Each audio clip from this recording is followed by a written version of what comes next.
मी 80 साली मुंबईला आलो. 80% भाजी विकली. मूळचा मी शेतकरी आहे. शेतकऱ्याचा मुलगा आहे. भाजी विकताना तर त्या पाल्यात हात गेल्यानंतर बोट आपली दिसायची नाही.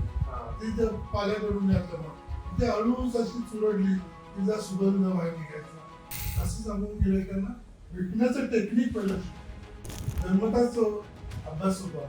लोकांची नस मला माहिती होती. आणि बँगलोरला मी म्युझिक कंपनी सुरू करायचं मी शिकलो. असं पडलेलं होतं डोळे झटून आणि ते देवीचं चेहरा माझ्या डोळ्याकडून जाईल त्याला ते मला गीतं सुचवली आणि तीच मी तिकीटवरती गाणी गीतं गायला सुरुवात.